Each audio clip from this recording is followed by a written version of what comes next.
Hey guys, Wyatt Claypool here. Remember Mark Carney's slogan, "We're going to spend less so we can invest more"? Well, it turns out it just means he's going to spend a lot of money and pretend it's investing.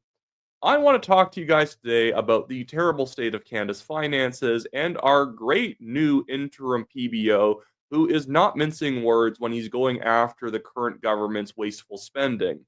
I also, later in this video, want to talk about something I can actually give Mark Carney some credit on, and that is how he is dealing with the Canada Postal Workers strike, which isn't perfect, but I think the Postal Workers Union has it coming.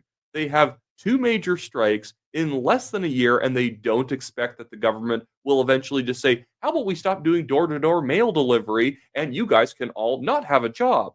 So, we will be talking about that a little bit later on, as well as those who think that somehow they are justified in striking yet again, despite already having gotten everything they asked for last year. But let's start off with the finances. But before we get into it, guys, I just want to remind you, if you like the show, make sure to leave a like on this video, subscribe if you are not yet a subscriber, and leave a comment. It helps us on the algorithm, and I do enjoy scrolling through and seeing what people are saying and replying to some people. But let's start off with the new interim parliamentary budget officer, Jason Jacques, who did a great job in a committee meeting the other day. He is somebody who does not really stick to kind of parliamentary language. I don't mean in the sense that he's like vulgar, obviously not, but he doesn't mince words. He's not saying things with soft language about how, there's a fiscal horizon that is, something that we would like to avoid. And that, it just like sorts, he'll just say we're headed to disaster. He doesn't do the whole, we don't want the Canada's economy to sunset in the next 5 years and that we may end up in a recession like state. He'll just say it's stupefying and shocking how bad the spending is. But here was Jason Jacques on CTV News just yesterday. In the report, we clearly indicated that based upon the path we're currently on, by our estimates, it raises significant concerns with respect to the sustainability of federal finances. What does that mean in layman's terms? I'm asking because we hear that word a lot from economists, particularly when we're talking about deficits or balanced budgets. What and what isn't sustainable. When you say that you have concerns about the sustainability of our financial picture here in this country, like what in layman's terms does that mean? I think certainly from our perspective, we're at the precipice. So we haven't gone over the precipice. We're kind of looking out over the cliff at this point. And we're at a point where, based upon our numbers, things cannot continue as they are. And I think everybody knows that, right? So what we've done is we've taken what everybody's feeling in terms of the anxiety across the country at this point, positive economic growth that doesn't necessarily feel very good.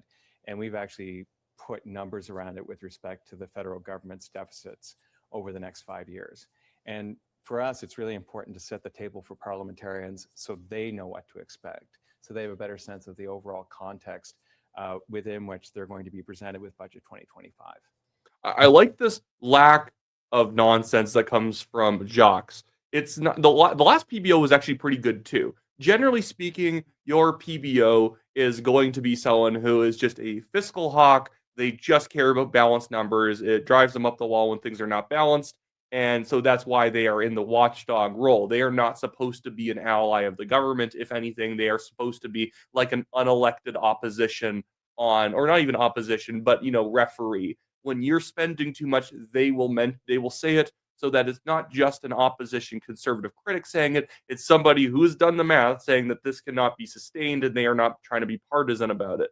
And so the thing is that it was funny that after the committee stuff came out yesterday, I showed some people trying to spin it like, oh, well, no, the thing is that he doesn't understand that the spending the government's engaged in is actually going to be a good thing for Canada. And he's just not seeing that this deficit is basically an investment and then it's going to spark more growth. He's even acknowledging in this that, yeah, we've been growing, but the thing is, it's not healthy growth. It's just bloat. It's just simply because you've imported a bunch of people into the country and because the government has just been jamming money into the economy. Yes, we're growing, but are we actually growing in a sustainable way? And I don't mean that from a green perspective. I mean that from just is the economy going to collapse perspective, because you were just building a house of cards at this point. But I'll just get back to the rest of this before we move on to some other stuff. So what's at stake at the precipice? Like, if you fall over the cliff, what's there? If you're able to go the other way, what's there? Obviously, you don't want to go over the precipice. That's probably Like, what happens though if you do? Nothing good, and nothing good. And I think for parliamentarians, and certainly I think all Canadians are very much aware of the challenging economic times that we're in, and the fact that we're going to have more challenging times as we go forward, both in terms of trying to manage the deficit. So there isn't a lot of fiscal space the government has to actually work with at this point. But I think also more broadly looking at the restructuring of the Canadian economy. So something we've touched on as part of the committee hearings, and I think other people have highlighted, is this world order that we've had for the past 75 years is done.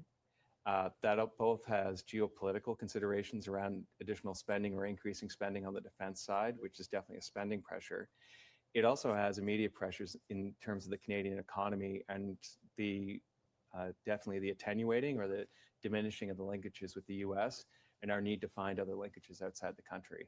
So in short, it means a lot of change within a relatively short period of time. Well, I think what he means there as well by the structure of the economy, and I'm not trying to put words in his mouth, but Canada's economy has been puttering along as borderline a subsidy economy for the last decade, where the things that work in the economy, with super heavy air quotes around works, is subsidy industries. This is something that Mark Carney knows well. And when he says we're going to spend less to invest more, he's talking about the sort of things like, the sort of strategies he would put in place when he was, running Brookfield Asset Management. That he runs companies that survived on government subsidies, tax breaks, and grants.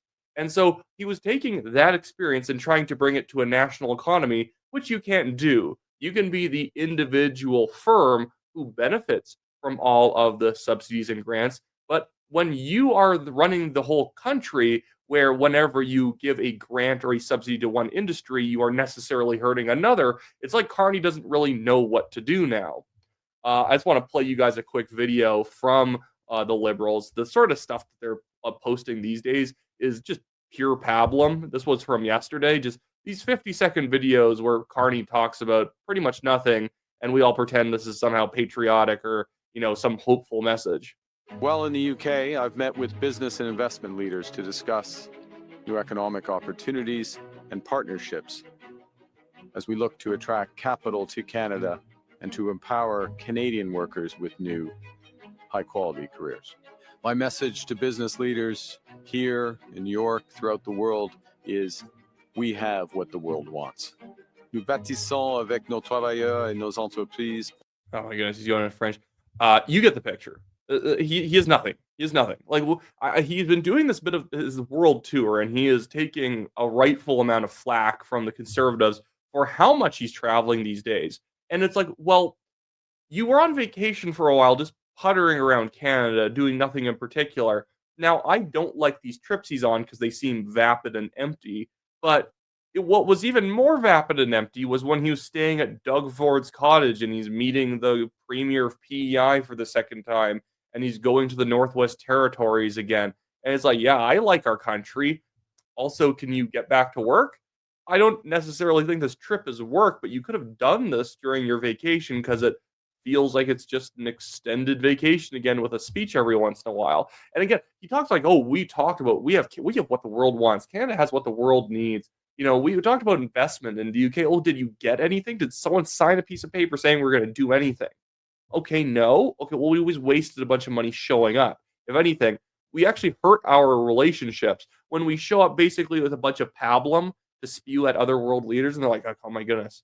They don't want Mark Carney back because he just shows up to basically just film Liberal Party campaign ads, and that's it. And then he leaves, and then we got nothing out of it, and we look like a bunch of putzes too.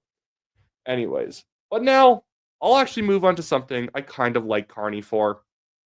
I think Polya would have done this too, to be fair. So this isn't me giving like high praise, like, oh, this is amazing. I'm turning around my opinion.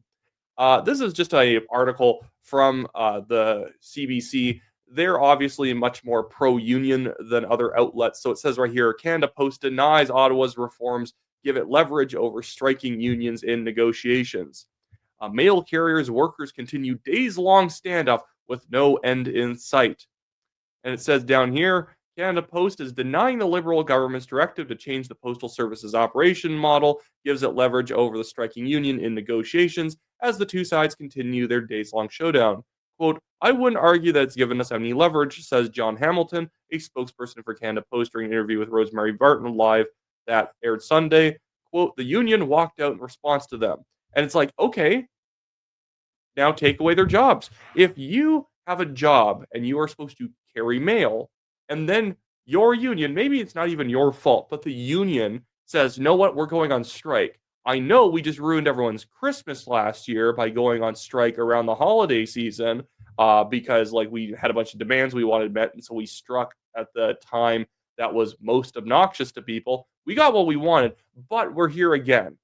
Now, Mark Carney and the Liberals have actually done something I generally support, which is basically saying, how about we just end all this door-to-door mail business, and then all the mail carriers don't need to complain about the conditions they're working under or the pay they're receiving, because they can have none now. And I have no problem with this at all. And Canada Post saying this is why I wanted to address it. Canada Post saying it doesn't give them any leverage. Oh, this is bad. We don't necessarily agree with doing this. It's because Canada Post doesn't have to make profit. In fact, they lose hundreds of millions of dollars a year. And so at the same time, Canada Post is in a standoff with the unions. The unions and Canada Post are sort of kind of in league at the same time.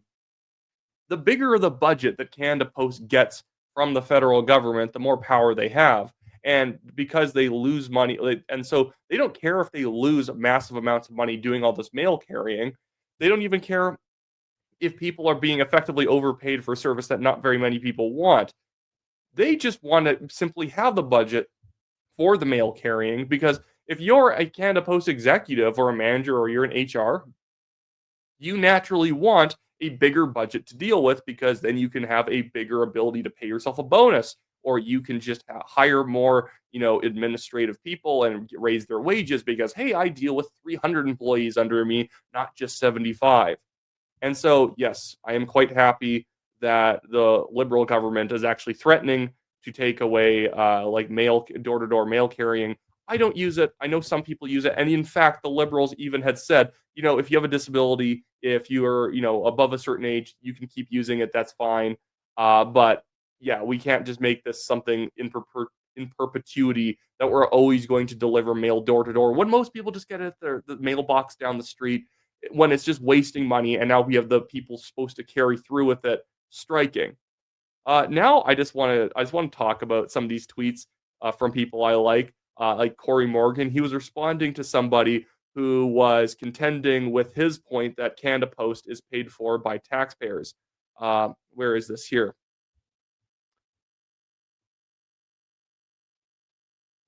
I'll skip that one.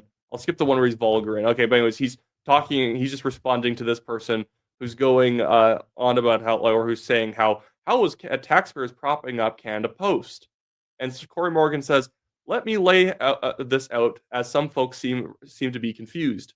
Canada Post is a crown corporation. That means taxpayers own it. Canada Post is losing billions, and taxpayers keep bailing them out. If CP fails with debt, taxpayers are on the hook for the debt. Understand?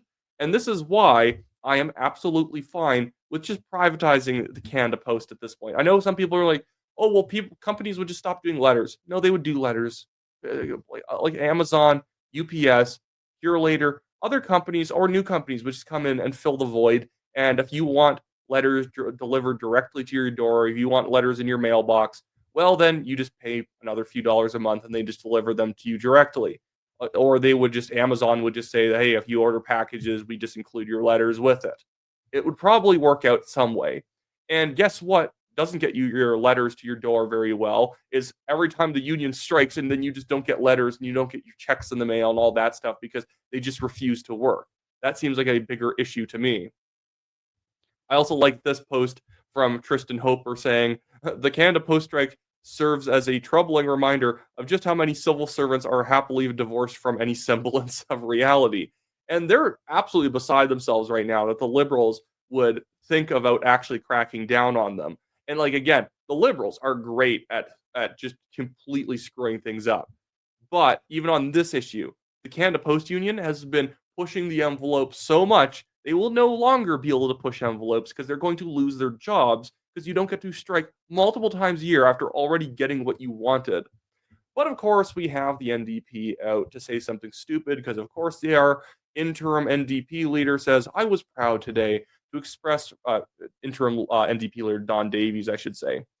I was proud today to express NDP solidarity with CUPW workers striking for respect and job security. New Democrats will fight for this vital service that connects Canadians, serves communities, helps small businesses, employs tens of thousands of Canadians. And then he posts as well, remember this, with a Liberal post from back in 2015. And it says it's a Liberal tweet that says, we'll stop Harper's plan to end the door-to-door mail delivery in Canada. That's hashtag real change. Then we have NDP leadership candidate here and MP Heather McPherson saying the Liberals should be protecting good jobs and strengthening our public services. Instead, they're allowing Canada Post to cut services, fire Canadians, and make it harder to get your mail. Oh, okay, well, I walk to the mailbox. It's not hard. Ending door-to-door delivery is ending a fairly niche service that they provide, but it ends up requiring a lot of extra labor to do it. And again, it's delusional to think that the public service needs to be strengthened right now. I'm sorry, no, it does not. The private sector does, but the NDP are a bunch of socialists, and they never think of the private sector. They will gouge the private sector with taxes all day long so that somebody is being paid $90,000 a year in order to go around delivering mail. And I know there's going to be someone in the comments saying, no, they don't get $90,000. The people who've actually been working for 10 years at Canada Post will sometimes be making $90,000 a year for a role that is losing money, that is just losing taxpayers' money. And by the way, there's probably an area where the Canada Post could be efficient. They could be doing a good job, but they refuse to change. The union refuses to budge in order to make the service actually, profitable. And by the way, we are in an economy where delivery services are hugely profitable right now. Again, Amazon, UPS, Purolator, people who deliver things to your door like food. This is all making a lot of money these days, and somehow Canada Post cannot figure it out. But they do want more money because they run a $900 million deficit every single year. It's absolutely absurd, and now Canadians are having to kick in an extra $1 billion a year just to keep them afloat. At some point, they will go bankrupt, and all the people saying, no, you actually don't understand. They don't make that much money. You get to pay for all the debt that they ended up incurring because they made so little money, that the company, that we now all have an extra like $10,000 each to pay off the national debt. It's ridiculous. Anyways, so with all this being said, that should be it for me today, guys. If you like the show, again, like the video, subscribe to the channel if you're not a subscriber. Leave a comment on what you think, unless you're going to badger me about, no, actually, Canada Postal workers should make $200,000 a year. I've made minimum wage for 5 years at some roles. I make less than a normal salary at a lot of jobs I work. I work a lot of different little jobs. And for some reason, we have this antiquated idea that like you should stick at a job and eventually they give you your golden watch and you're making $120,000 a year and you're still doing like the same basic mail carrier job that you were working from like 20 years ago. And it's like, but the service, it's not like you've become more efficient, but we have a public service where the job wages, like your salary just kind of increases 5% every single year, no matter what. Anyways, maybe I'm just being mean. Maybe I'm just a mean old anti-union guy. But anyways, kind of am. See you guys all later.